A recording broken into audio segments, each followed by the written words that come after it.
Hello friend, आप सभी का स्वागत है मेरे YouTube channel GS SST classes with Ganesh car की। मेरे वीडियो को लाइक, शेयर तथा कमेंट करके ज़रूर बताएं कि आपको यह वीडियो कैसा लगा और साथ ही मेरे चैनल को सब्सक्राइब करके बेल आइकन ज़रूर प्रेस करें। हेलो दोस्तों, आप सभी का स्वागत है। आज बात करते हैं, काफ़ी महत्वपूर्ण टॉपिक है क्योंकि प्रत्येक जो भी सीटेट क्वेश्चन हो या स्टेट टेट क्वेश्चन हो या आपकी कोई भी अध्यापक प्रतियोगिता परीक्षा हो तो उसमें इससे जो है काफ़ी क्वेश्चन, एक या दो क्वेश्चन प्रत्येक एग्जाम में इससे पूछे जाते हैं। अगर आप सीटेट या स्टेट टेट की बात करें, अगर आप दोनों पेपर देते हैं तो 3 से 4 क्वेश्चन इसमें से काफ़ी महत्वपूर्ण आपके पूछे जाते हैं। तो आज का जो टॉपिक रहेगा ये महत्वपूर्ण टॉपिक रहेगा, बच्चों में पाए जाने वाले प्रमुख विकार, यानी कि हिंदी में इन्हें विकार कहा जाता है और जबकि जो है इंग्लिश में इन्हें डिसऑर्डर कहा जाता है। इसमें पहला रहेगा इंसोम्निया। इंसोम्निया एक जो है अनिद्रा यानी कि जो है नींद नहीं आने की बीमारी होती है, यानी कि बच्चों में जो है काफी बच्चे आपने देखे होंगे कि काफी समय तक जो है नींद उन्हें नहीं आती है। इस कारण जो है उनमें जो है एक बीमारी पाई जाती है जिसे क्या कहा जाता है, अनिद्रा यानी कि जो है इंसोम्निया बीमारी से कहा जाता है। दूसरे की बात करें, दूसरा है आपका सोमनबिलिटी। सोमनबिलिटी में जो होता है ये मुख्यतः जो है ये बच्चों में जो है नींद में चलने की बीमारी होती है। काफ़ी बच्चे आपने देखे होंगे कि नींद में उन्हें जो है चलने की बीमारी होती है।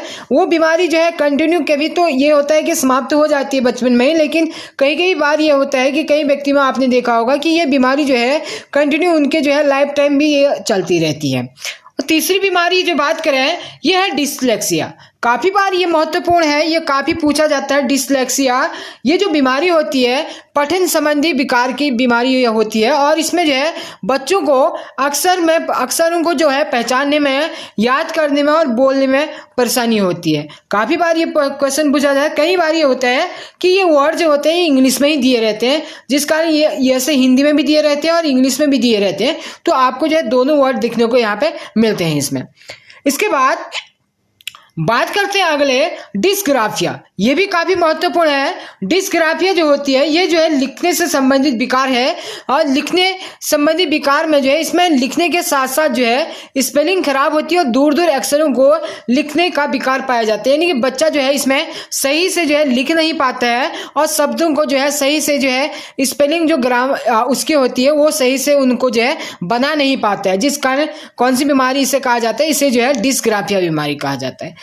इसके बाद बात करें अगले बीमारी की तो ये है डिसकैलकुलिया। जो बीमारी है ये मुख्यतः जो है आपको ये जो है जो गणित संबंधी या गणना संबंधित बीमारी से कहा जाता है। आपने इसे याद करने का सही तरीका है, कैलकुलेशन से संबंधित है, तो कैलकुलेशन आपका क्या है, इसमें गणना संबंधित यानी गणित से संबंधित जो है इसमें बच्चों में बीमारी पाई जाती है। वो सही से जो है गणना नहीं कर पाते हैं, जिस कारण वो जो है गणित में जो है कमी उनमें जो है पाई जाती है गणित विषय में।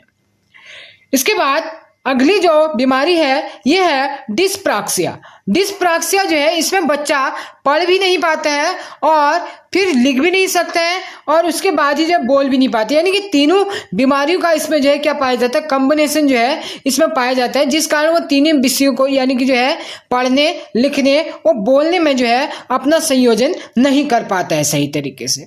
इसके बाद अगली बीमारी जो है ये है डिस्मोर्फिया। डिस्मोर्फिया भी है, ये काफ़ी बार ये पूछा जाता है क्वेश्चन यानी कि एग्जाम्स में जो है।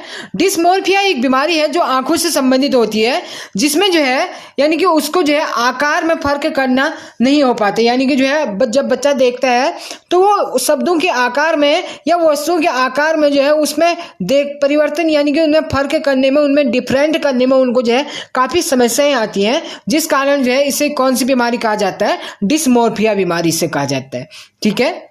इसके बाद अगले जो विकार है यानी कि जो डिसऑर्डर है उसकी बात करें तो वह है आपका डिस्फासिया। डिस्फासिया में जो है बच्चे में ये भाषा संबंधित विकार होता है। ये कि काफ़ी इंपॉर्टेंट है, काफ़ी इंपॉर्टेंट आपको जो है इसीलिए कहा जा रहा है क्योंकि ये जो है आपके जो है कई बार जो है ये जो है सीटेट हो या स्टेट टेट हो, इनमें काफ़ी बार ये क्वेश्चन जो है पूछे गए हैं, जिस कारण इनको वेरी इंपॉर्टेंट इसीलिए मेरे द्वारा कहा जा रहा है क्योंकि जो है पिछले जो एग्जाम्स हुए उनमें काफ़ी एग्जामों में मैंने ये देखा हुआ है कि ये जो है क्वेश्चन काफ़ी पूछे जाते हैं इस प्रकार के। तो डिस्फासिया जो है ये भाषा संबंधित विकार होता है, और भाषा संबंधित बीमारी जो है जिसमें बच्चे को यानी कि सही से बोल नहीं पाता हुआ, वो जो है सही से बोल नहीं पाता, और ये बीमारी जो है एक बच्चे में जो है यानी कि बच्चे के विकास में जो है काफ़ी जो है उसको जो है हानि पहुंचाती है, और उसमें जो है काफ़ी उसको जो है असुविधा होती है अपने भाषा संबंधित विकार में करने में, यानी कि जो है वार्तालाप करने में भी उसे काफ़ी असुविधा होती है, जिस कारण वो सही से अपना सामंजस्य जो है बच्चों के साथ, अन्य बच्चों के साथ नहीं बैठा पाते हैं। बात करते हैं नेक्स्ट जो होगा, ये होगा ऑटिज्म। ऑटिज्म जो बीमारी होती है, ये बच्चा अपने आप को सही से प्रस्तुत यानी कि प्रेजेंट किसी के सामने नहीं कर पाता है। यह जो है बच्चे के उस क्षमता को प्रभावित करता है जिसके द्वारा एक व्यक्ति दूसरे व्यक्ति के साथ कैसे काम करे तथा कैसे बातचीत करनी है यह सीखता है। तो इस बीमारी के कारण जो है ये जो है दूसरों के साथ जो है अपने जो सामंजस्य है वो अपने आप को प्रेजेंट नहीं कर पाएगा सही तरीके से, तो वो दूसरे को भी समझ नहीं पाएगा और दूसरे के सामने अपनी बातों को जो है सही से कह नहीं पाएगा, जिस कारण उसको जो है ये असुविधा होती है, जिसे जो क्या कहा जाता है, ऑटिज्म जो है कहा जाता है। नेक्स्ट है, ये मुख्य प्रमुख है, काफी इंपॉर्टेंट है ये भी, डिस्ट्रोफिया। डिस्ट्रोफिया में क्या होता है कि बच्चे को जो है हमेशा जो है निगेटिव फीलिंग से उसमें आती है, यानी कि नकारात्मक जो भाव उसमें जो है उत्पन्न होते हैं, जिस कारण जो है वो हमेशा जो है एक निगेटिव थिंकिंग सोचता रहता है, यानी कि निगेटिव जो है उसके माइंड में जो है हमेशा निगेटिव एक्टिविटीज होती है वो आती रहती है, जिस कारण जो है वो जो है इसके कारण भी जो है दूसरे यानी कि अपने बच्चों जो उसके सहपाठी होते हैं उनके साथ भी ये सामंजस्य सही से नहीं बैठा पाता है, क्योंकि एक सकारात्मक और एक नकारात्मक बच्चा होने में काफी अंतर होता है। नेक्स्ट है जो 11th है, ये है डिस्थेनिया।